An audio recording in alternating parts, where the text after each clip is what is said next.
Good morning and welcome to another exciting edition of Day 4 with the man Frank SCALISH. Frank, do you know what today's show is? What number today's show is? No, I have no idea. It is show 155. It's show number 150. All right, $1.50. I'm going to turn my volume up here.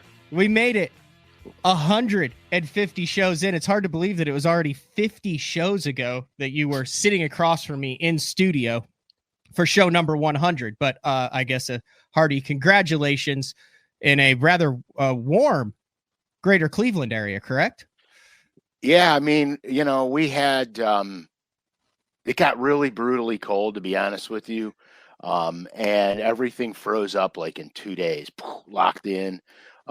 So I said, hey, this is a great time for me to get my trailer fixed since it wasn't safe to drive. So I brought it to a trailer place to have them actually probably make a new trailer, because when I dropped it off, they said the rust in the tubes were so bad the trailer is unfit. So yeah, because everybody knows I bought the boat used, and the person I bought it from lived in Texas, and he probably did a lot of brackish and saltwater fishing. And if you can't rinse the tubes out, you're in for a huge problem down the road. Well, I inherited it, basically. So yeah, so I dropped my boat off there, and then as fate may have it, a week goes by. A week and a half goes by, and we get a warm snap and all the lakes open up. I'm like, well, this is perfect. You know what I mean? Because this is my favorite time of year to fish. Mostly because nobody's out and you can have the lakes to yourself. And obviously I catch the hell out of them in the winter. So, you know. An exciting show today. We have a lot of news. We have some things to preview, some things to show for the BTL listeners. And then in the midst of the biggest technological boom in the history of not only professional, but also recreational bass fishing, we are going to put the electronics to the side for the day. And we are going to focus on old school aluminum boat, tin boat. You're a proud owner of an aluminum boat, and you're going to give some tips and tactics for anglers who are dumping the tin rigs into the ponds trying to catch a few bass. How's that sound as a preview for what we're talking about today? It's pretty accurate. It's pretty accurate. Oh, we also have a new color that you are introducing, obviously on the heels of last week's introduction of the FX series in the Perfect 10 Rogue. You got those. You showed those that we had in the show. Those are now up on the LureNet site. Yeah, I have. It's one of my favorite wintertime jerkbaits ever. So. And we did a great show that was supposed to run last Thursday, but then we didn't think it was going to run. So I was in Florida and didn't upload it. And then you told me we were going to upload it, but then I found out that I was staying in a shipping container behind someone's house. And it's no joke, man. That's where I stayed with 4 people. It was legitimately probably 75 square feet. It was great though. We got through it. And then, so I uploaded that on Sunday. So day 4 went out on Sunday, but it is what it is. Yeah, that's okay. I mean, you got to see the preview of the baits, which is good. The new color out on the paint shop is robin egg. I designed that color because I think a lot of guys miss out on the blues in the crayfish. I think that's, you know, that's a crayfish pattern that gets very overlooked. And it shouldn't, because there's a faction of crawdads, especially up north, that do have that olivey blue hues to them. Here, let's see if we can watch the video. There it is. There it is. That's my buddy Dustin cranking it out. I love these videos that they do. Yeah, they're getting good underwater, better underwater than I was getting. That's for sure. You know, most of our clear lakes are grass, and so it makes it a tad difficult to get the crankbaits going through rocks in a grass lake. Mm-hmm.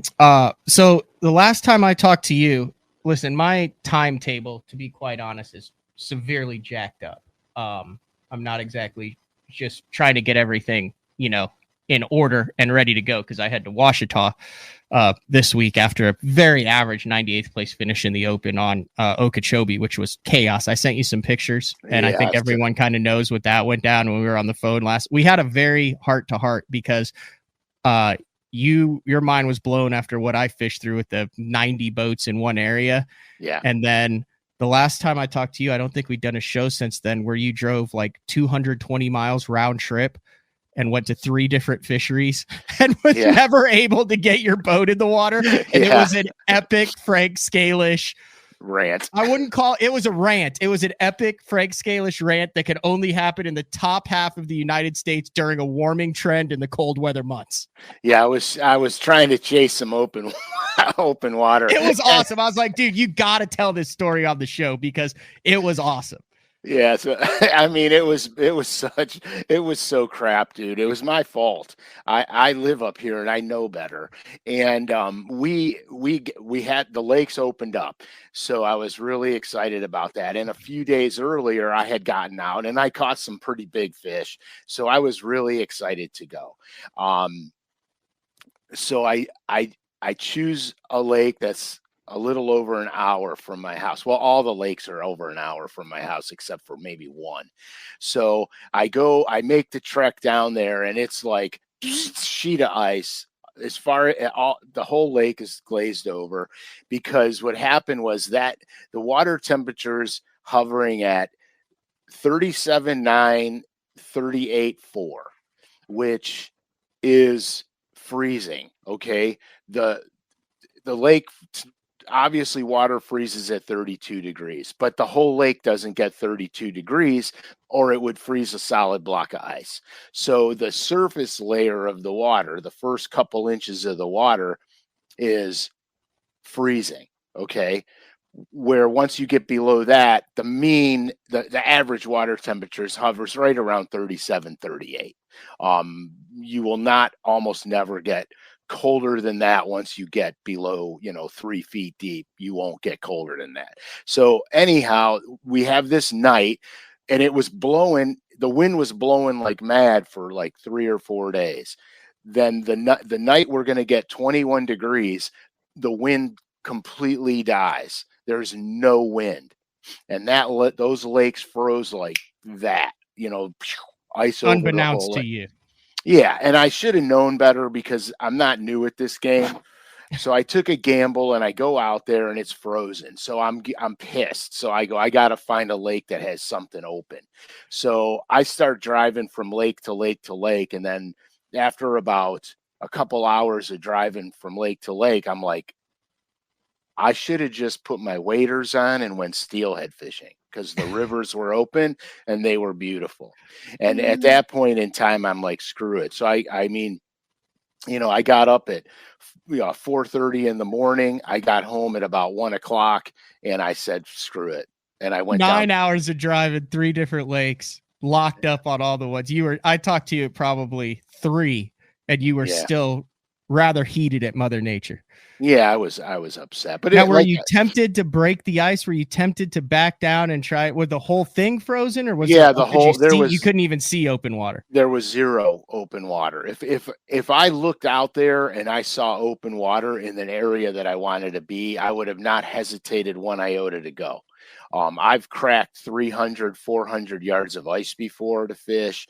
I've idled over areas that were glazed over that I wanted to fish and then came back 2 hours later after the wind pushed all the ice away and fished in those areas. I mean, I've done like a lot of guerrilla warfare fighting the ice. And, I was running down one lake in southern Ohio one time in the winter and I was ripping down the lake. The center of the lake was open. There was all the pockets were frozen. The center of the lake was open, and I'm ripping down the lake to go to this one channel ridge that it usually has them on it.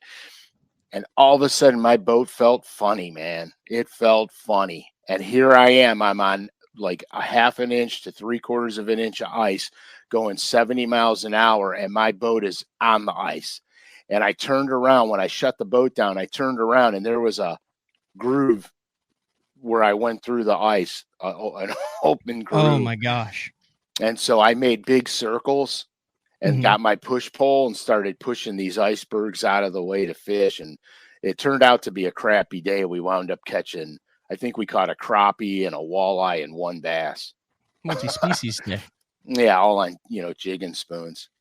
Because back then we didn't have the technology we have today.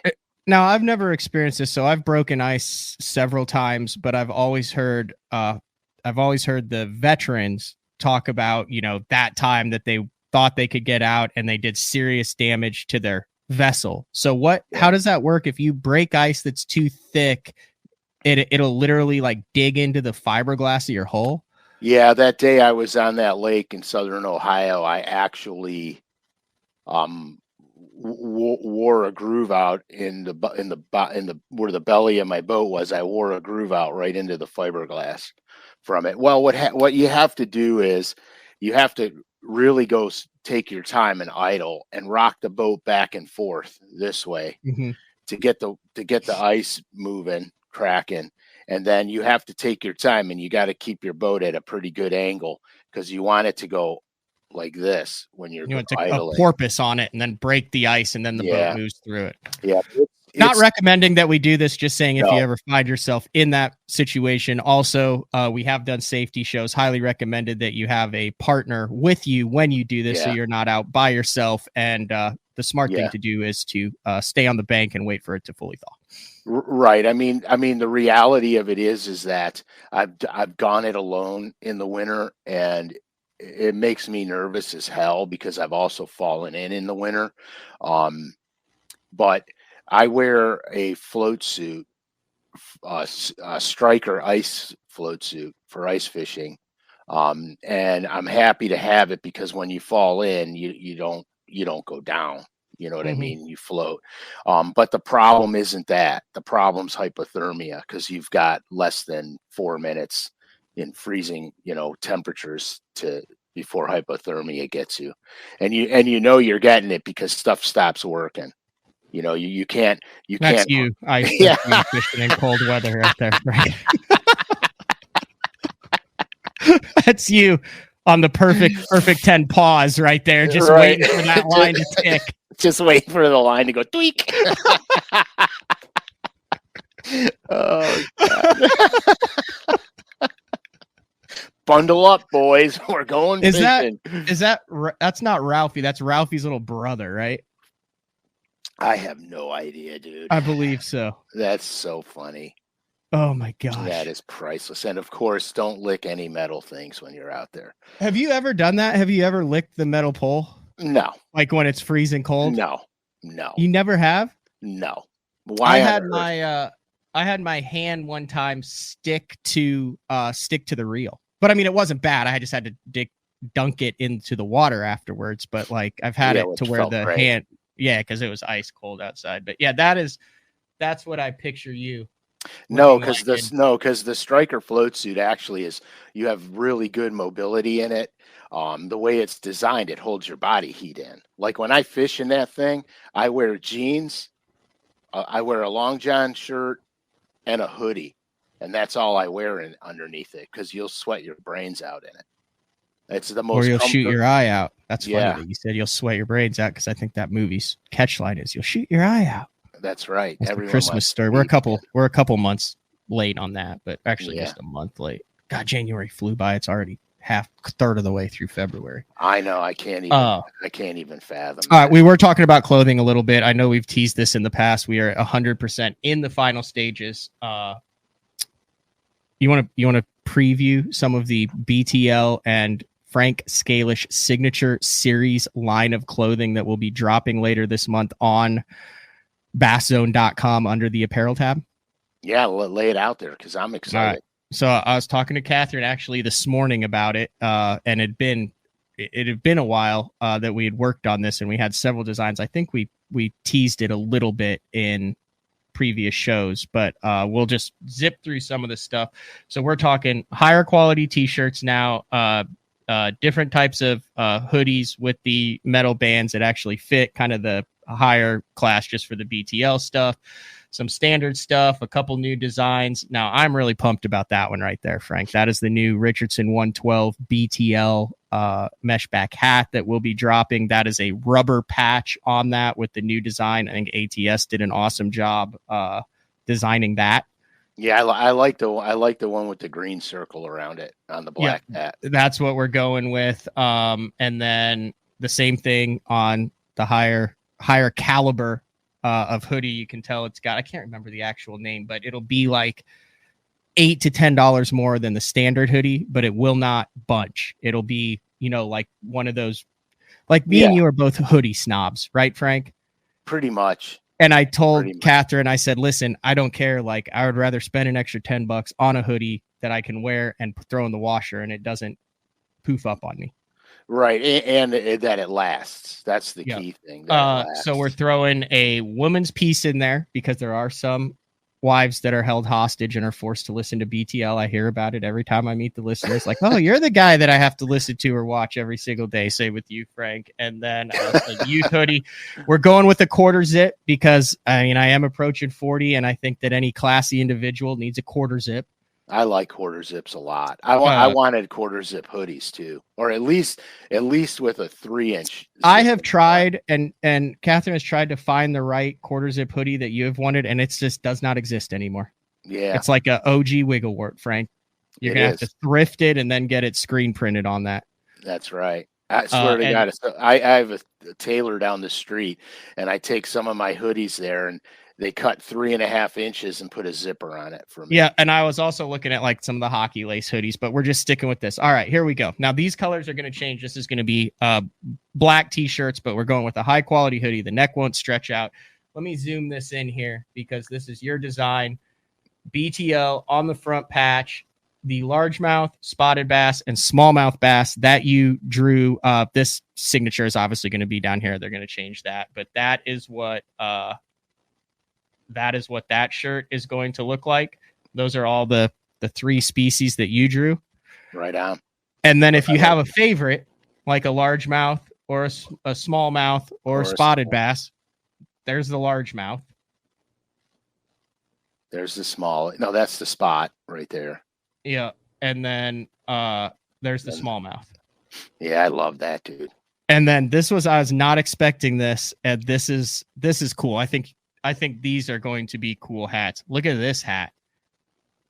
A patch hat with the drawing of the smallmouth. We're going with the smallmouth on this because, you are Frank Scalish. Yeah, we got to have the smallmouth. And it has the BTL embroidered on the side on the Richardson 112 with the smallmouth patch. Love it. I'm pumped for these. So big shout out. That should be up within a couple weeks. We will stay tuned to Frank's social media. Sean, yeah, there is a non-112 hat in the BTL up here. Whoa, let's go up to it. Whoa. There's a bunch of pages on here. This took a lot of time. There it is right there. It is a soft mesh back, soft twill hat. A lot of the people who don't like the Richardson 112s, I like that hat. Yeah, wow. No, that hat fits good. I actually only had one of them, and it now belongs to my girlfriend. So, no offense, but it looks way better on her than you.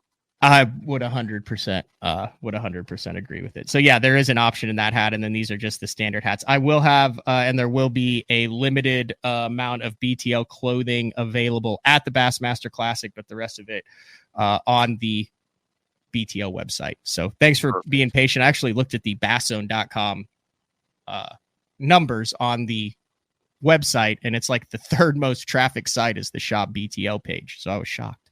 Perfect. That's good. So that's really there you good. go. Little teaser on what's coming for the BTL apparel. And literally I just got sent, it's boat show and tackle show season. And I've had several buddies send me pictures of people at tackle shows wearing the loaded to the cork apparel that was in the last drop a year and a half ago. Dude, I love that whole, I just love it. Dude, I wear that thing and people look at me like, what the hell's loaded to the cork? They're not, obviously they're not fishermen, or they don't watch our show. And, but God, I love that. I love that hoodie, man. I have all right. one. I'll be honest with you. I have two of them, and I have one that is still not worn. I have it, folded up and put away. That I won't wear it until I destroy my other one. Yeah, Frank and I have Lincoln and Frank have the same style. stylist. Are you talking about my hair, bro? All right, we're 20 minutes into the show. Like I said, if you've been listening to the regular BTLs, it's been pretty tech heavy, not by choice, just by that's what's going on in the world. However, Frank, I think we're very well aware that there are still a bunch of guys that dump the tin rig in, maybe have a flasher, maybe have an 8-inch unit, and it is still cast to visible targets using the old school, tried and true tactics that have worked for hundreds of years to catch bass. So you said, dude, let's do an aluminum, or as the Australians call it, an aluminium boat show. They do say that too. So the floor is yours. I have no idea where you're going with this. I have no idea where I'm going either. So to get to the tin rig, okay. When I stopped fishing Bassmasters, I got a tin rig because I sold my bass boat because I didn't know how my future was going to go, and I needed to make sure that I had money to take care of the kids and the bills and everything else. So I sold the boat right away, which to this day regretted, but sold it right away. Got a tin rig, gutted it, made my own decking on it, rigged it out. I tricked it out. So I've got 2 trolling motors on it. I got a 112 in the front, an 82 in the back, 6 batteries in the thing, a live well, bilge pump. I built a huge tackle compartment in it. I didn't go with the rod lockers in it because I didn't want to cut the supports across the low. It's a low. I didn't want to cut the supports across the boat. I wanted to keep them to keep the boat sturdy. So I didn't put a rod locker in it, but I have a huge tackle compartment. It will literally hold as much tackle as my bass boat. And so anyway, I fished out of that for a bunch of years, and me and the kids would absolutely we pounded them. Just pounded them. And so the kids used to call it the 10 pounder. That's what they called the boat. And so it was a lot of fun. We've seen a lot of, good fishing days. Well, since I'm bass boatless now because of my trailer issue, I'm fishing out of the tin rig again. Well, I have to be brutally honest with you. After forward-facing sonar, the side imaging, the a couple of graphs, et cetera, going back to the tin rig, I've got a little 8-inch Humminbird on there. I have side imaging on it. Yeah, Frankie did catch his biggest largemouth out of the boat too. By the way, it was like pushing 8 pounds, but yeah, it's a beauty, man. Especially for up here, that fish must have been 50 years old. Yeah. But at any rate, so I have a unit on the front, and then I can.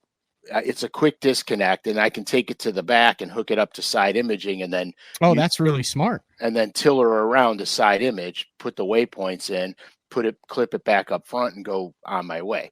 So the I posted a picture of two of the big bass I caught the other day, but so I think it was last Friday maybe, I don't remember, but it was a few days ago before we froze up again, and the weather said the wind was only going to be 5 to 10, and so I'm like, okay, that's good, because the smaller aluminum boats blow around a lot, and when I'm fishing in my boat by myself, when I'm standing on the front deck, it leans a little to the front, and so the pivot point is like a third of the way back in the boat, so it has a tendency to do this a lot in the wind. So I get to the lake, and I was really bummed out because there was literally almost whitecaps on this lake. And I was like, oh my God, it's going to be brutal. I'm trying to find a picture of it on your Instagram, by the way. That's what I'm doing over here. It would be the last post I made, and I don't have a picture of the aluminum in there. Sorry, continue. I was just making sure. And so, but I have pictures of the bass in there. But anyway, so I launched the boat, and I decided that I was going to take the least wind place I could. It's a spot where I actually do catch them, so I wasn't disappointed. And I fished it for like 2 hours or so and never got a bite. And so I said, well, I'm going to have to go to the meat of the hurricane here. So off I went. And then what I had to do, and this is important, we did a boat control show. Boat control is everything. And so what I had to do was I had to go upwind from where I wanted to fish, point the nose of the boat into the wind, and backdrift down because I couldn't gain into the wind. So I had to backdrift down. And so, and it makes the aluminum boat quieter. You don't get as much wave slap that way also.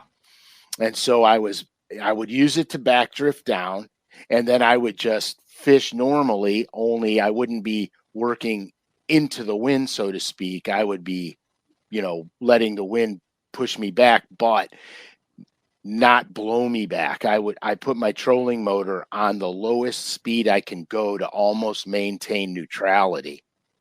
So I could stand on it, take my foot off of it, drift back, stand on it, take my foot off of it, drift back, stand on it. So that's how I had to work these edges as I went down. My great plan before you go is I'm going to throw a jerk bait. I'm going to throw a Demiki rig. I'm going to do this and I'm going to do that. And well, you try to throw a little tiny Demiki rig in, 15 to 20 mile an hour wind, where you don't have spot lock and you can't stop the boat. I mean, it's impossible. So the Demiki rig went to the bye-bye, and I wound up throwing a jerk bait and a sneaky underspin by GLF. I paired the sneaky underspin up with forward-facing sonar minnow. And here's the reason. Ooh, that looks really good. Yeah, I had not even thought of doing that with that Great Lakes Finesse underspin. Yeah, this is righteous, dude. And so here's the thing about the sneaky underspin.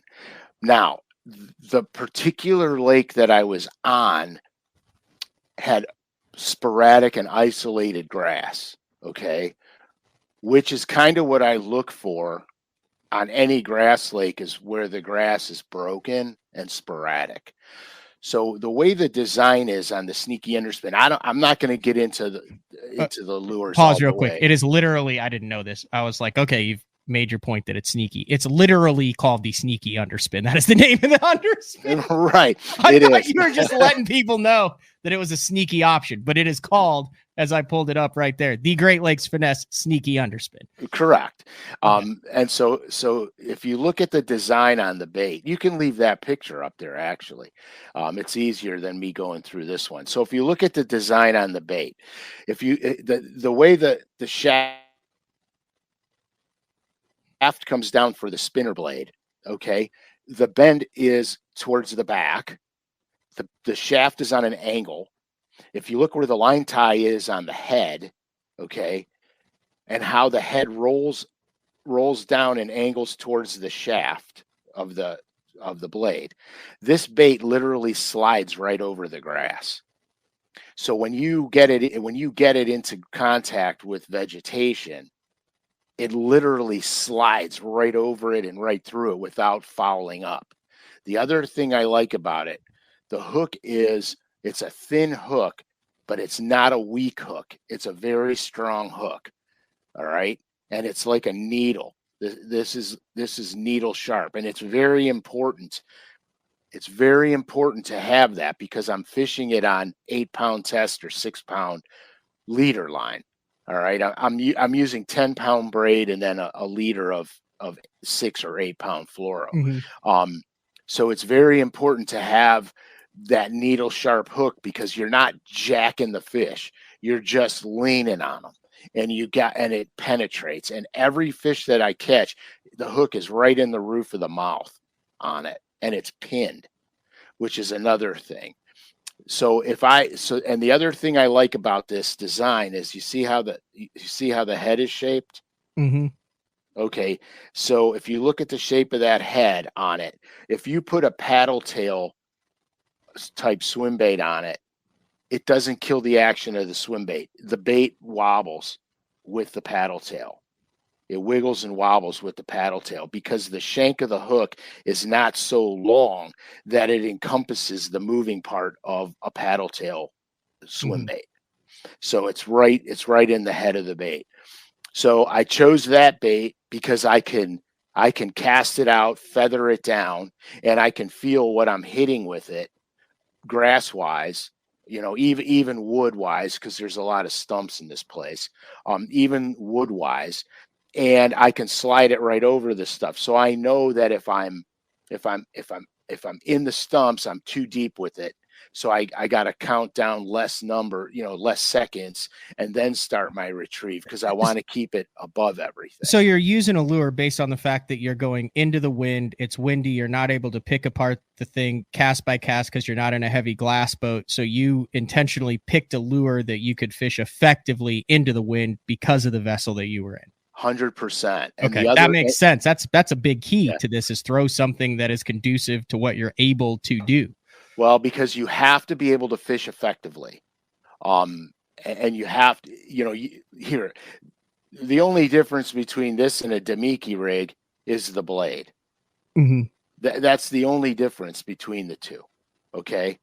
But with this gives me the advantage is, especially with a straight tail bodied minnow on this thing, the blade will create some resistance.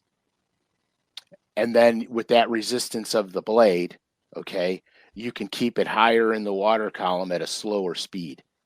And so you have to realize I have 2D sonar, no forward facing stuff. In the wintertime, a lot of the bass are suspending. So as I'm back drifting, I'm watching my 2D sonar, to make sure I'm far enough away from the edge I'm fishing, but can still cast to it. But the other thing is, I saw some bass suspending on the 2D sonar. As I was back drifting over them, I saw some bass suspending. They were suspending just nice marks. Yeah, nice, beautiful marks. They were suspending at about 7 feet. So I knew I had to give this thing a 5 count to keep it above 7 feet. And then, of course, I was throwing the suspending jerk baits on them. And this is this is a no-brainer bait, really, because I know that I can keep this thing 8 to 10 feet deep. On the perfect 10, I can keep 8 to 10. The suspending rattling rogue, I can keep 4 to 6. So with my 2 jerkbait rods and my sneaky underspin rod, I can cover the water column. And I had to pick baits that I can do that with, because boat control was brutal on that day. When I got to another part of the lake, I was in the back of the lake where the wind was funneling right down to it. It was the roughest part of the lake. And I had to caddy corner the wind and then turn the nose into the wind and hold myself steady, cast over the boat to fish effectively. Because again, boat control is everything. So, once I established that I needed to be in that, 6 to 8 foot range for the bass, and that the bass were actually suspending right at the dips. They weren't off the dips, they were right above the break lines. So when I realized that, then I kept my boat a little farther off of the break. So I had that suspension zone over the structural element. So if this is the structural element, I've got this area here, because the bass would follow it out. And a lot of times I would just pause the jerk bait and they would just take it, and it would be 5 feet from my boat. So you have to be cognizant of how you're catching your fish for boat control, especially with the aluminum boat. Like I said, if Frankie was with me, the boat would have tracked better because I would have Right. had weight in the back. And here's the trick: Frankie uses the back trolling motor also. So if we're scooting along and the wind's too much, he'll reverse the back trolling motor to slow us down. Or if the rear's swinging around, he'll kick the trolling motor out and repivot the rear of the boat to the proper angle. So with two guys in the boat, you're both working a trolling motor to maintain boat control. Everything is about boat control. And so, the funniest thing, Matt, like 2 years ago, I would think nothing of what I had rigged on the tin boat. I would have thought nothing of how I rigged my bass boat, because 2 years ago, or a little more than 2 years ago, I had one graph on my dashboard on my bass boat, one graph on my trolling motor, 2D inside imaging only. I didn't have forward facing. And so I would have thought nothing of it. I felt a tiny bit out of touch the other day because I got very used to seeing what's coming in front of me on forward facing. Because like I said, I use it to enhance the way I fish. I'm not a true, I'm going to go scope and chase. I use it to enhance it. I go find my fish, and then my forward facing sonar becomes important to me because now I can see the boulders, I can see the wood, I can see the grass, I could see the bass, I could see the lure. So without it, for a little bit, I felt almost hindered. And then I'm like, what are you worried about, dude? You've done this your entire life without it. Just go fish. And so I did. And after the first 2 hours in the morning, I figured it out and I started catching them. Yeah. And so it was like no big deal. And I stayed out there pretty much most of the day. Even though the wind got more brutal as the day progressed, I stayed out there anyway. You mentioned it a little bit. Talk a little bit more about weight distribution in an aluminum rig, just as far as maneuverability when you're fishing out of it. Are you putting all your heavy stuff in the back, like your anchor and your jigs and your terminal tackle and all that? Do you want more weight in the back, or how do you want to distribute that weight in aluminum for maximum boat maneuverability? Okay, this is going to crack you up beyond belief. So Todd at Hydromotive, my prop guy. Yep. So rigging my bass boats, I learned an awful lot about what a boat wants to run better, to handle better, to do all this stuff. Well, when I first got the tin boat, I wasn't sure about anything on it except that it floated and I control a motor around. And so I would go to these trolling motor lakes, like Ladue Reservoir for those that are local. It's a very big reservoir. So you're almost limited if you say, I'm going to fish south of the bridge or I'm going to fish north of the bridge. You're almost limited because it's hard to go from one end of the lake back and forth because it's so big. You're losing a lot of battery power by doing that. Right. So I got kind of irritated fishing it, but I learned a lot. I had Frankie in the boat with me, and at first the boat had a 55-pound 12-volt, which was the first thing I took off of it because that won't do nothing for me. So I got a 112 Fortrex and overkill for an aluminum. 100%. So I put that on it. And then what I did was I had Frankie, when I was going, I would have Frankie stand on the back, move up a foot, move up a foot, move up a foot. And I would watch my GPS speed to see where it was increased to the most and then where it started to decrease again.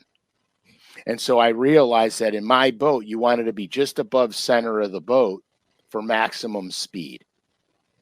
And so I said, okay, so my tackle compartment that I made is going to go just above center of the boat. So when I load it up, I've got the weight where it needs to be. So my boat, I have a 112 on the front, an 82 in the back, and it goes 4.9 miles an hour.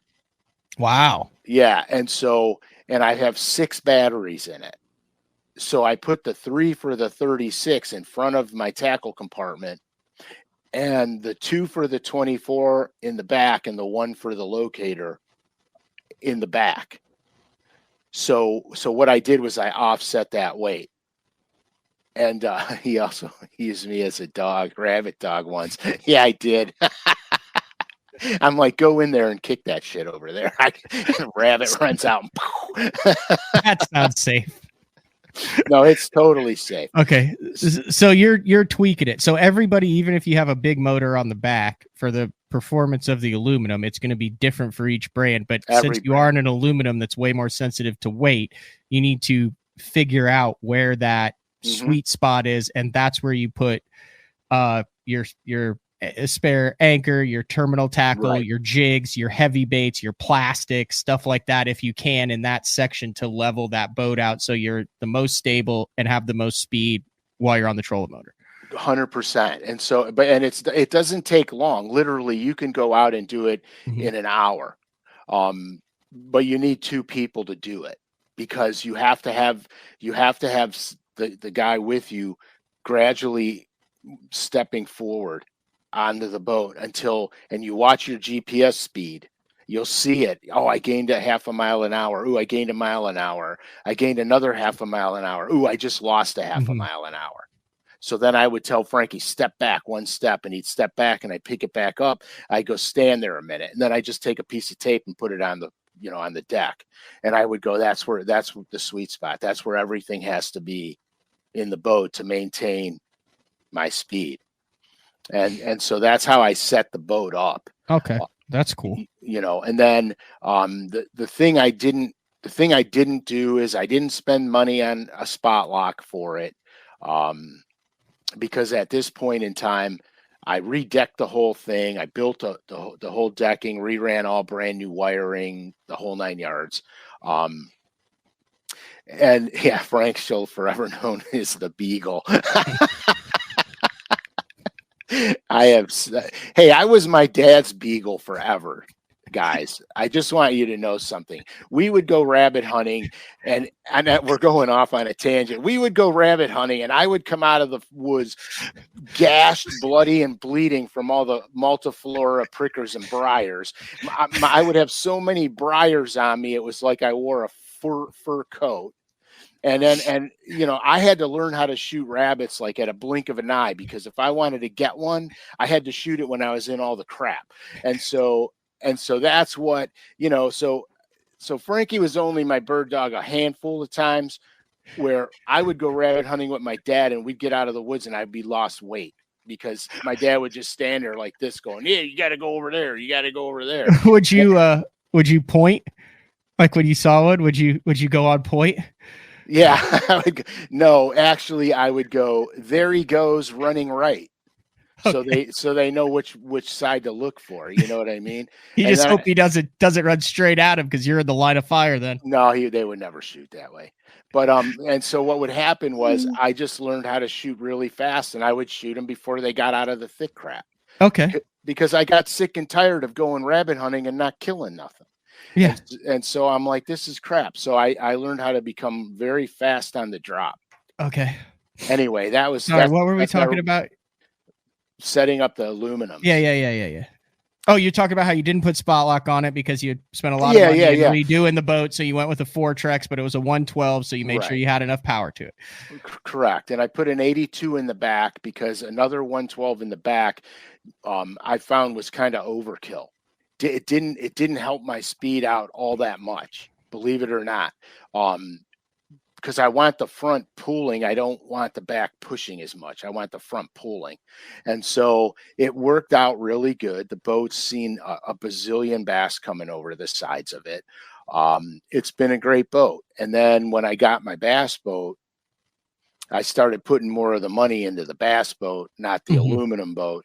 And so, getting the 12-inch locators and I got one lithium battery in there. I'm going to get 3 more, et cetera, et cetera. So now my question was, I should sell the aluminum, and my buddies are like, no, you can't sell that, dude. Blah, blah, blah. And I said, well, I've used it 3 times in 2 years. You know what I mean? It's like, it's taken up garage space for me now, and I've used it 3 times. So, Okay, so let me ask you this. No power poles on it. Some of my earlier aluminum boat fishing experience would involve multiple anchors. And I'm aging myself, but literally I remember covering a tournament on the St. Johns River where half of the guys had power poles, but Rojas didn't have any power poles on. I think it was one of those deals he was holding out. Like he was one of the first that ever had it. Then he took them off, and then he's like, I'm putting it on until I'm getting paid to put it on. So he would have that sounds like Dean. He would have a system on his fiberglass, and I know that a lot of guys do this on aluminum, where he would understand how the boat would swing based on what cleat he was tying his anchors off to, and he would have 2 anchors, and he learned how to maneuver and anchor his boat. So it was basically like he had power poles. That's a big thing on aluminums too. For $30 you can get 2 anchors, use the different cleats to where the boat's pulling against each other. So if you do want to stay in one spot, you can drop an anchor, you could drop another anchor, and your boat's going to stay right there, correct? Yeah, so here's a trick that I did a few times in my aluminum boat. I built an aluminum jack plate for the boat. Okay. To get the motor off the transom farther, the rear trolling motor off the transom. So I have about a 4 or 5 inch space between my transom and my jack plate. I mean, and the motor. Yeah. So you can go to Home Depot and buy like long piece of PVC, rigid PVC, or a broom handle. And I shoved the broom handle between my jack plate into the mud. And then, and then in the front of the boat, I just used my trolling motor bracket and push the other one in to hold me there if I need to stop completely. Mm-hmm. And so I used to carry those 2 things and a push pole around with me. And then I just got sick and tired of carrying all the extra crap and didn't worry about it. But I've done that before. I did that with my bass boat too. Where I took the push pole and put it upside down between my steering cables on my outboard and pushed it in before power poles. Have you noticed that you have to be more careful about noise? You mentioned hull slap. Talk a little bit about hull slap with an aluminum, because that's a thing that's big up north. And I think as more and more people are on the water targeting wary fish, hull slap is an overlooked element in catching fish, but especially in aluminum boats. Yeah. So what hull slap? Hull. Right. Drunkwood. So what hull slap is basically is I had drawing paper. Oh, we getting a diagram? I ask a question that brings out a diagram. I like it. Yeah, it's going to be a quick diagram. Oh, that's fine. It's going to be a quickie. So if you have, I'm drawing a makeshift boat, aluminum boat hull. So here it is. Okay. So what you have is this is the front of your boat. This is the rear of your boat. On the front of your boat, as the waves are blowing into your boat, they hit the flatter part of the aluminum right here, and it slaps, and you hear where the water keeps hitting the front of that boat. So that is my biggest pet peeve on all aluminum boats. Now, if it's got a really deep V on it, you eliminate a lot of it, like a Lund or something. Like that. like a Lund 2075 or something, where it's almost like a bass boat hull. You'll eliminate a lot of that. But if you have a semi V or a semi flat bottom boat, you're going to get hull slap. I don't like the noise it makes because the bass can hear that. Sound travels underwater like you can't imagine. And they can hear that. So what I try to do is when I'm getting hull slap, I do two things. I angle my boat so that the wave is now hitting the boat at an angle. So it's peeling off the side of the boat more, and that eliminates a lot of that tinny sound that happens. Mm-hmm. The other thing I did was I carpeted my boat, but instead of using aluminum to build my decking and building the aluminum into the boat, I used treated wood for it, and I sprayed foam in the bottom of the boat. So the foam would, rise a little bit, and I'd have a foam bottom of the boat, which deadens a lot of the sound for me. And then I put the wood on there, and I didn't adhere the wood to the aluminum. I adhered the wood to the support struts that went across, and built like a nailer. Like if there's any contractors out there and you're putting drywall, you need a nailer. I put like a nailer on to the cross beam, and then built the decking from that up front to the front of the boat. So I don't have hard objects banging on the side of the boat. And Mm-hmm. the carpeting I used was just regular bass boat carpeting on it. No frills, but I didn't use thin plywood. I used 3/4 on it because I wanted something really rigid and to muffle sound. And so it turns out that like you could drop something on the deck in my aluminum, and it doesn't clang and doesn't make a tinny sound. It just you just drop it on there and it's just on there. It's like no big whoop.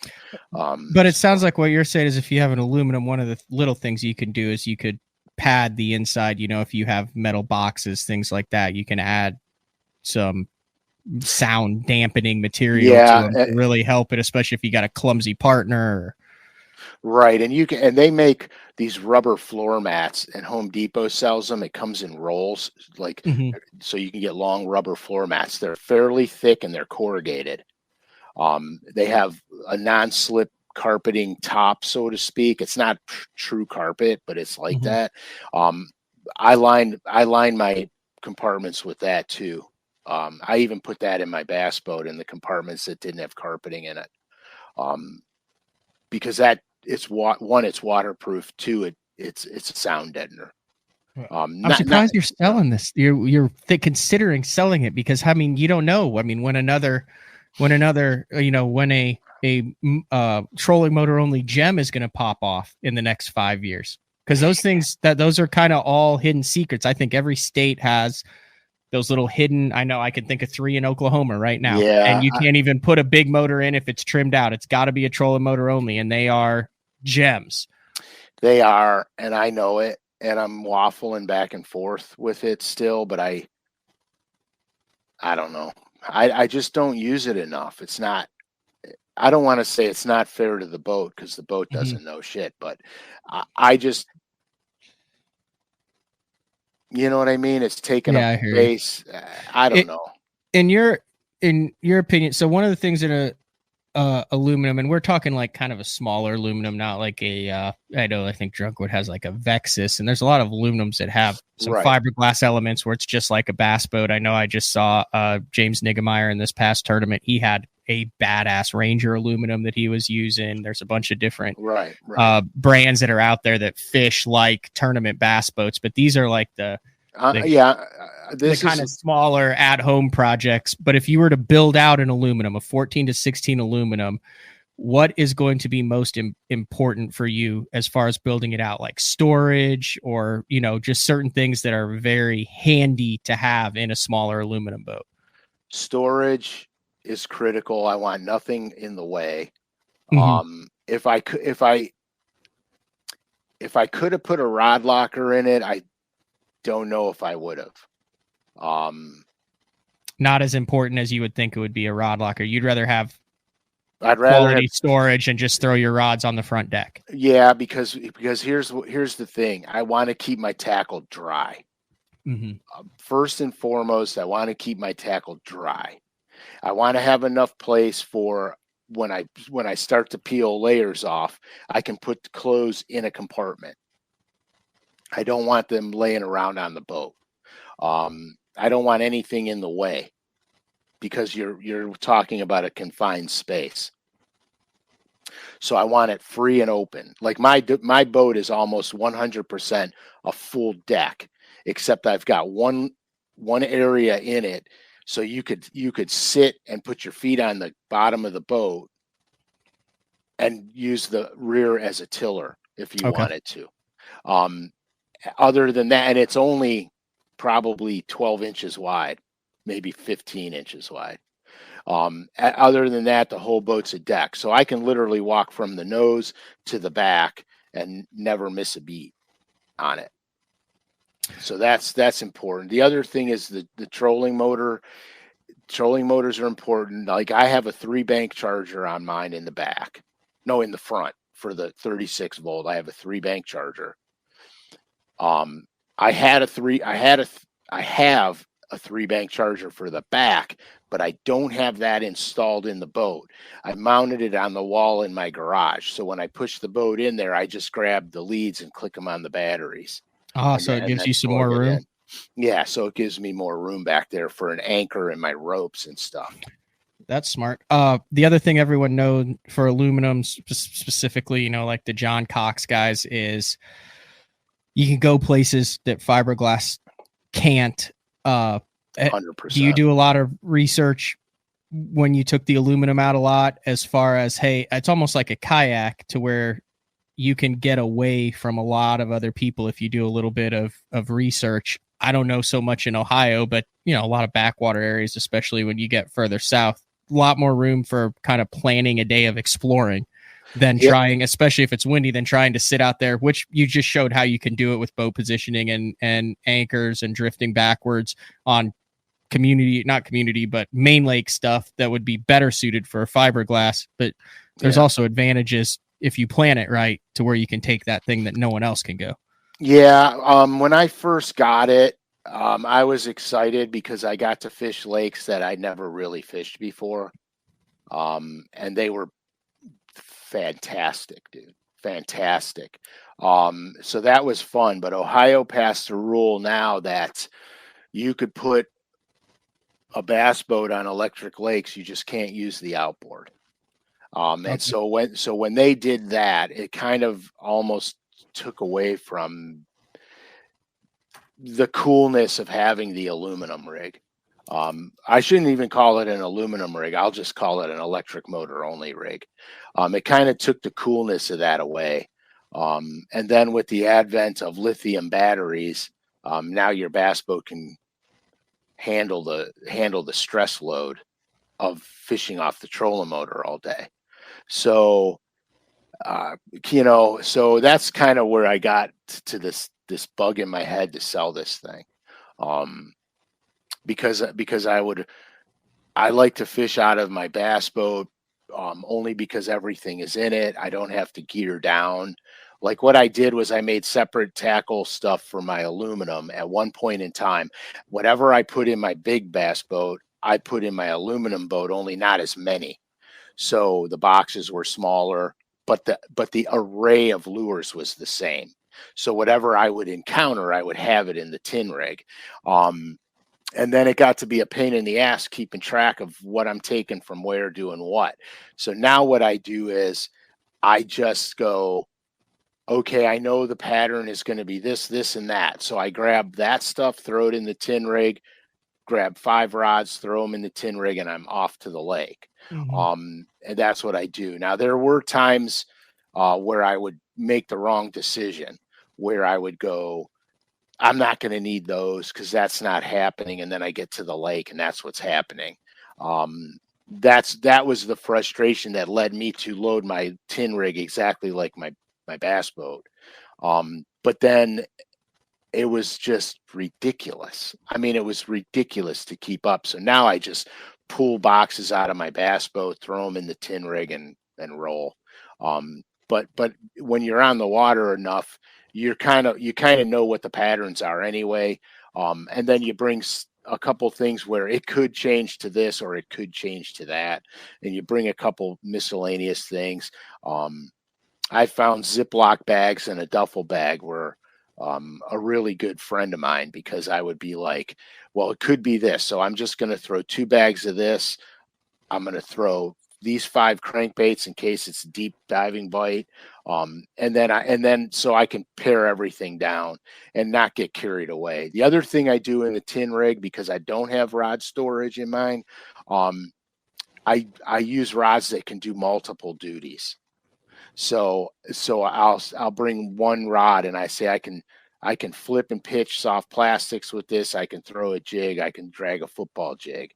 You know what I mean? I'll bring this crankbait rod because I can throw a chatterbait on it or a crankbait, and I'll bring the spinnerbait rod because I can throw spinnerbaits, spooks, what have you on it. And so I pick rods that have multiple functions. And then if I had to, I'll bring extra spools of line, because I buy extra spools for all my bait casters. And so I don't have to bring an extra reel on the boat. I can just bring a spool. And so that was the other thing I did. It was a time saver, but it was a space saver, Nothing too crazy. Anything else? Are you going to the Columbus fishing show this weekend, Frank?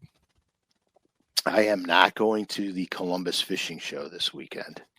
Greg, Uncle Frank is not going to the fishing show in Columbus. Sorry, guys. I feel like you should keep, and there was a little bit of discussion on there. There's Tiny Boat Nation. Obviously, Slay Nation is a big tiny boat series across the country. I think you should get back into the tournament game, but only with the aluminum. I think you should roll up. They have a lot of electric motor, John boat, paddle boat, kayak stuff. I think you should roll in. Yeah, wrap that sucker. I'll pay for the wrap, for the day 4 wrap. No. Loaded to the cork, day 4. Picture you on the front. Get a little lure net love in there, a little Pradco love, and then you show up and get into the tiny boat derby game. Yeah, I don't think so. No? Nah, I don't think so. Yeah, I have a 9.9 for it too. But for 9 horsepower lakes or 10 horsepower lakes, I have a 9.9 on it. Not on it, for it. That's why I built the jack plate on it, so I could pop the trolling motor off and throw the 9.9 on it. Hold on, we might have some video of this. Frank Jr., crack research team. I'm not 100% sure how he has video of this, but I'm curious. You have my undivided attention, Matthew. Okay. Oh, look at this. This is like what is this? This is like a little bit of like a documentary, possibly. What the hell's he got? What footage does he possibly have? Could that? Oh yeah, that's the tin rig right there, man, in action. See where Frankie's standing? Yeah, he's standing right there for maximum speed. That's the money zone. There it is. Look at that thing. Yeah, so I mean, you see, we both. Oh, it is all front deck. There's just a little. I mean, you don't have seats or anything in that thing. Well, I have them for it, but I don't fish with them. Mm-hmm. There you are, back ending Frankie. Well, don't worry, he'll catch one. This is you talking about life and things like that. Right. There it is. That's what we've been talking about. Right. So I'm gonna have to listen to this. Look, there's like childhood that's pictures my in this. Grandfather, man. That was my grandfather. Yeah. I don't know if we have audio on this.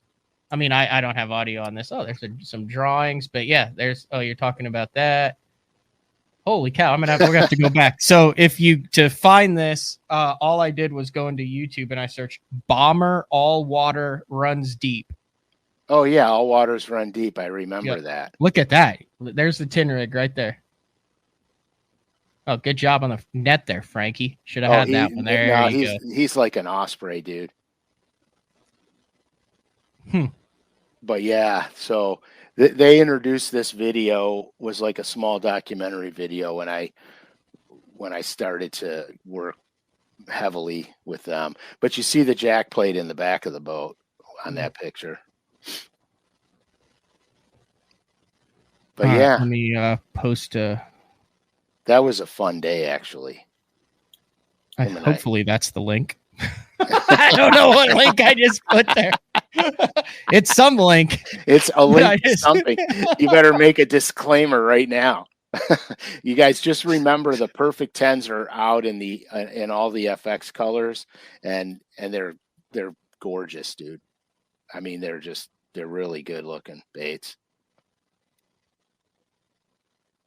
All right. We're 50-50 on whether we're going to record a show for next week, just to be completely transparent.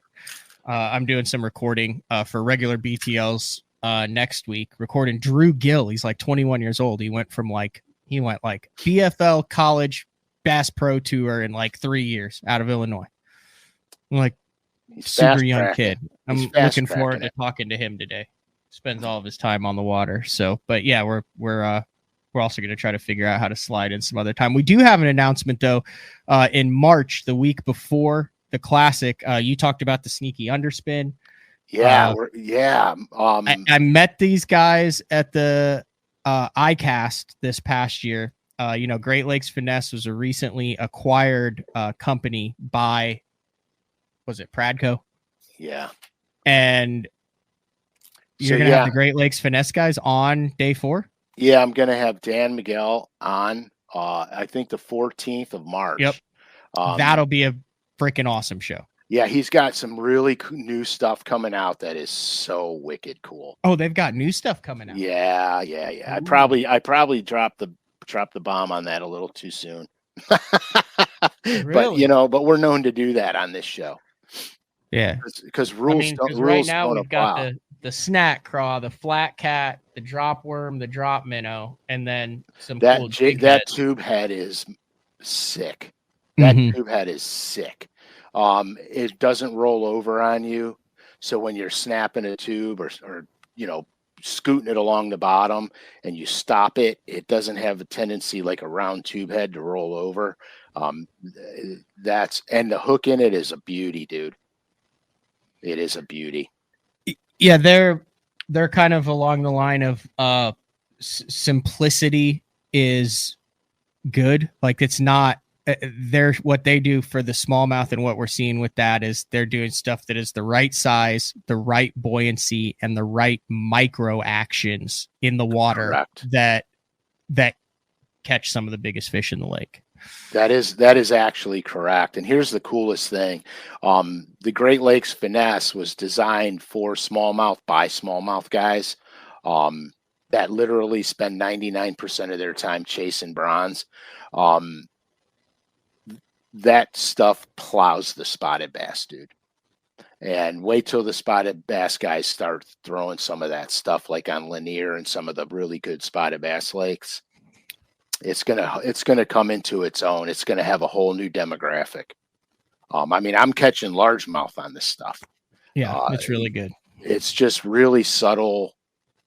It's like subtle dynamite. I mean, there's just something about it that just really, it's just fish catchability. Quick question. Kevin would like to know what the stock hooks are that come on the Perfect 10. Do you know that size? They're number 4s. Okay. The stock hooks are number 4s. You have anything else? Anything else that's just burning at you to get out to the listeners and viewers, Frank? Well, just making sure. I just wanted to give you that opportunity. We only get 1 hour a week. Yeah, no, I don't. I don't have anything burning, but I am waffling. I am waffling on the sale of my aluminum. I don't know. I like waffling to the point where if someone was like, "Hey, I'll come pick it up and I'll give you this much cash money," you would be tempted to say yes. I would probably say yes. I'm just to the point now where I don't use it enough. Honestly, I don't use it enough. Now I know what's going to happen. The day I get rid of it, I'm going to want it back, because that's what always happens with every boat I've ever sold. I have seller's remorse in a big way, but I'll get over it. Like at this point, when it comes to fishing expenses, I'm just numb. I'm just indifferent either way. I'm just like, here, take it. Right, 100%. You almost give in to the animal. Yeah. You know what I mean? You're like, oh, okay, just here, take it. I just really I want to put more into my bass boat, and so I just think that, um, I don't know. right, Maybe tin rates Maddox are is like saying tackle, always always buy buy, and never never sell. sell. I know, guys. I know. I have a couple really close friends of mine that are telling me not to get rid of it. It's too nice, and It I does said look pretty sweet in those pictures. it's Because very it's as basic as it gets, and you built all that stuff out on it. yeah, it's very me and Frankie did that boat. I mean, it's very, very um user friendly. It's really user friendly. But you Here's know another what? one. Luke said, "Don't ditch it, Frank. I got rid of mine, and I've been regretting it ever since." Oh my gosh. See, you guys are making this tough on me. Um I- I've been thinking about it for a while now, so I might be I might be ready to get rid of it. You guys heard it. Here's another one. Don't let the mojo go. Yeah, I It's know. not costing you anything sitting there. No, it doesn't cost And me then a you have dime. Jim saying, "Sell it and buy more jigs." Sell it and buy lithiums. That is a tough deal. Yeah, I just like I said, I've been thinking about it for too long now, and so when I take it and fish the opens out of it, ready go. You probably cash a check in every single event. Oh, sure, because you relegate yourself to one creek arm and you just live Mm-hmm. and die in it, which is so true. Yeah. Stay tuned to the schedule for what we have going up. Like I said, right now over at LureNet, they have outdone themselves.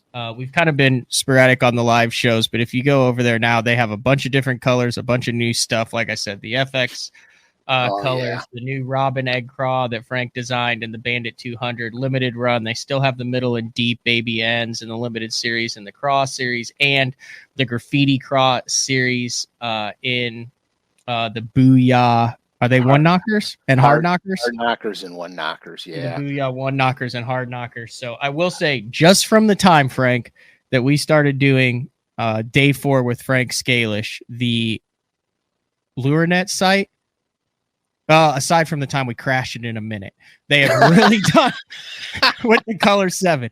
Outside of that debacle, the LureNet site has stepped up its game. Like, Yeah, it's phenomenal what they're putting out on a weekly basis now. And I yeah, say that as a show that is sponsored by LureNet, and you work for LureNet and design colors for LureNet, but it's still, even off the air, right, we're like, dude, like, those are freaking cool colors, and those are baits that catch fish. The Bandit right. 200s, the Rogues, Well, the Perfect 10s, good stuff. And one more thing real quick then. Thank you to the BTL listeners who week in and week out, even if it's just one or two of those baits, LureNet notices that the day 4 yeah, listeners listen to what they you do. say, listen to your colors. You have a group of people that buy anything that is Frank Scalish signature color, and that means a lot to me as someone who does this for a living, a podcaster, and to you for people who appreciate your work and the company that you work for. Right. I mean, they got me designing like mad. To be honest with you, I'm doing a ton.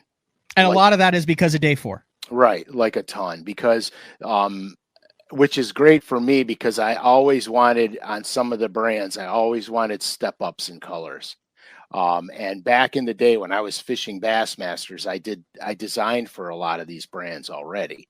Um, on a limited time basis, like, one here and one there. And I would always bitch. I would be like, God, we need this color because, and I blah, blah, blah. And I'd go through the reasons why we need the color.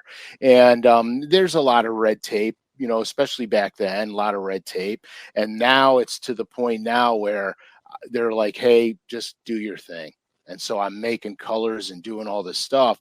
And it's fun because, I paint them for myself and fish them and then paint them for them and send them to them and then they produce them.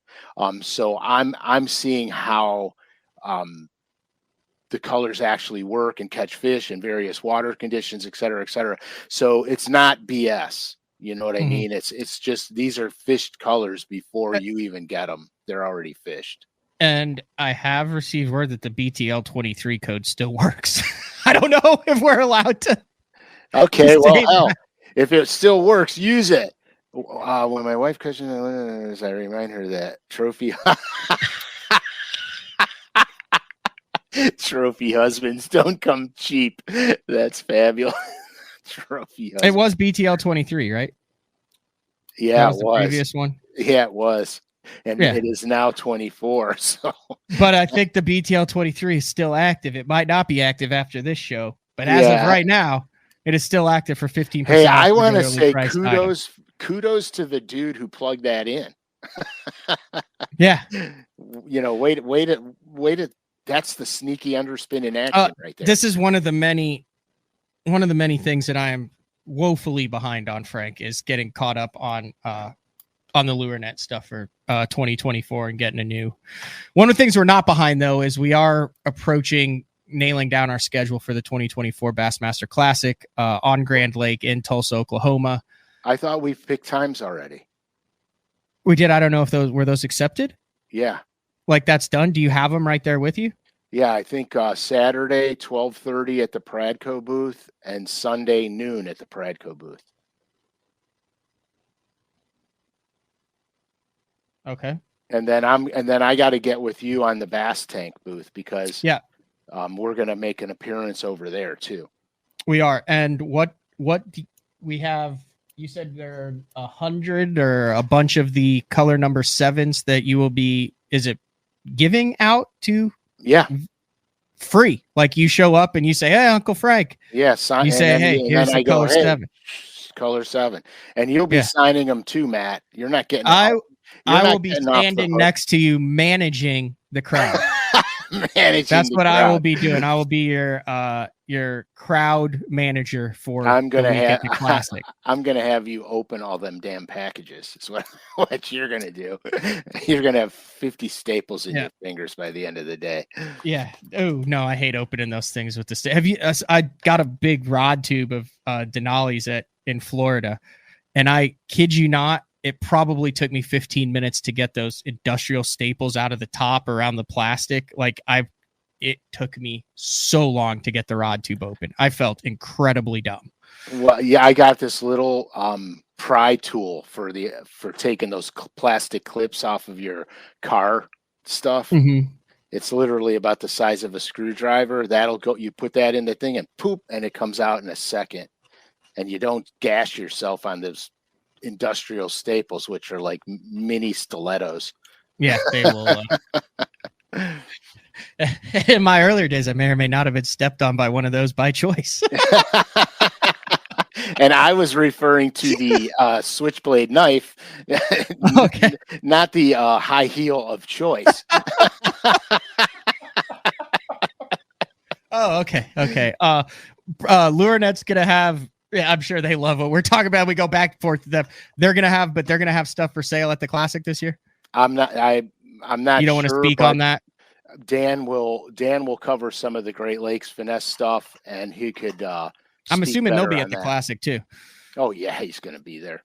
Yeah, they're going to meet that. So you can come meet the whole LureNet crew. There'll obviously be some of the bait. You can check out all the paint schemes and colors and stuff that's going on there. It'll be a good time if you guys are planning on heading to the Classic. Like I said, I'm not a Facebook guy. If you follow me on Instagram, we'll have those times and dates out. Same with Frank. Do you do Facebook?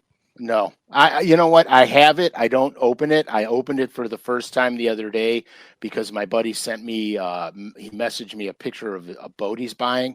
Mm-hmm. And I was really irritated that I got on it because I have like 550 whatever I'm supposed to look at. But I don't do Facebook a lot because Instagram is so easy. It's quicker, it's easier, and it's really focused on fishing and what we're doing. Facebook has a lot of extraneous stuff going on that I don't want to be bothered with. So I please, if you reach out to me, reach out on my Instagram, SCALISH_fishing. Because if you Facebook me or message me, I may not see it for a month and a half. Or if you have a pressing matter that you would like to speak with Frank with, and we've also used some viewer questions, you can email me, matt@basszone.com. And then if I deem it applicable, and it passes the test, I will then forward it on to Frank Scalish. Correct. He will censor it and send it back to me. Or you can leave comments in. You're also really good about reading the comments on the YouTube show. Yeah, I try to answer as if you DM me, you get answered immediately. And then I usually review comments and answer those. Also, I do that on my videos that are put out, from LureNet YouTube. Sean saying last year's classic with you two was a blast. Frank, you were worried that no one would show up. And I was like, trust me, like bring as many of those drawings as you have. There were people that will be at the Bassmaster Classic that want to meet Frank Scalish. And it was humbling. It was humbling to say the least. And it was an absolute blast. Yeah, it was so much fun. It was. And I had, unfortunately, last year I had to cut the days down. Mm-hmm. This year I'm staying for the full thing. This year you're there, like they're using you this year. Yeah. I mean, I'm going to be there for the whole thing. I want to, it was fun. It was a lot of damn fun. Now it's a lot more fun to be fishing in the thing, but this was great. It's so nice to be there on a different level because there's no pressure. You get to meet everybody. You walk around, you meet everybody, you yuck it up. At the end of the day, you slide in a Coors Light, a $12 Coors Light from the vendor there. 100%. You know what I mean? And it's not so rigid, which is really nice. I mean, it was so much fun. The guys are great. I just like I like all the hype around it. You know what I mean, Matt? It's like it's a sure. Buzz. Like, yeah, no, there is definitely a buzz. It is a great time each year, as long as it's easy to get in and get out, and it's not one of those mousetrap deals where like it takes an hour to get into the expo and then parking's 10 miles away. But yeah, exactly. That's what it is. You like my new hat? I got a new hat. I wasn't even planning on getting it. You've probably never heard of HTO, HTEAO. No. It's like a high-end sweet tea store. So you like walk in and it's like the Bass Pro Shop's a sweet tea. You a sweet tea guy? No. Yeah, because I give a damn about this then. I'm not a kidney stone guy either. Yeah. Well, you can get unsweet tea. You can get all sorts of different stuff, but it is like my favorite drink place, I guess. And they have what it's Shawnee. So I walked in and I got my new HTO hat. Look at that. Born in Texas HTO with the armadillo. Dude, that's a sweet hat. Yeah. I can't tell you how many years it's been since I purchased a non-fishing hat, right? Like, I mean, I'll buy I got the Matt Becker hat. I'll buy some hats to support some guys. Oh, that's your ass hat. Yeah. Just catch more ass. Catch more bass hat. But no, yeah, I'm proud of that hat. Yeah, that's a good looking on hat. An HTO. You need to check it out if you guys pass a HTO. You can go in. I like the peach cobbler sweet tea. How did I know that? Big peach cobbler guy. So I think we're ready for some music. You ready for some music? Let her rip. There it is right there. All right, it's in. All right, this has been another edition of Day 4 with the man Frank Scalish, a very special edition, Day 4 150. We talked a little bit about aluminum boats, about some new colors, about what's going on at the Classic. Stay tuned to BassZone.com for the drop of the Frank Scalish apparel and a schedule on when we will be back. Tonight, I do want to remind everybody, 7 p.m. Central Time, the Miles Berghoff fundraiser. They are at St. Jude. His daughter, 10-month-old, diagnosed with cancer in a 128-hour period. He went from practicing at Okeechobee to indefinitely, I think, for 12 to 18 months at St. Jude's, at the headquarters in Memphis. So Matt Steffen's going to join us. One of his good buddies, Joey Nania, one of his good buddies, is going to join us. I think Jeffries is going to jump on. And that is all going to be going towards the Berghoff's GoFundMe account, because they had like a week of expenses at a different child hospital facility that was outside of their network. think he said the first bill he got, he opened it up and it was like $28,000. Now, once they're at St. Jude, they're at St. Jude now, housing, all of the treatment, all of that is covered by St. Jude. We do a St. Jude fundraiser that's going to kick off after this with the T-shirts for the St. Jude Bass Classic. There'll also be a T-shirt design for that. But tonight, jump on that. Show Miles some support. I think he's going to be actually tried to call me during the show. I think he's going to be able to jump on for that show tonight for a couple minutes. It just kind of depends on what his schedule is. So definitely wanted to mention that and spread the word about that show. But yeah, that's all we got, Frank. Thanks for tuning in. Have a good one. What are you up to the rest of the week? Anything exciting? Just painting lures. That's your JOB. That's my JOB. All right, this has been another edition of Day 4 with the man Frank SCALISH. We will talk to everyone later. See ya.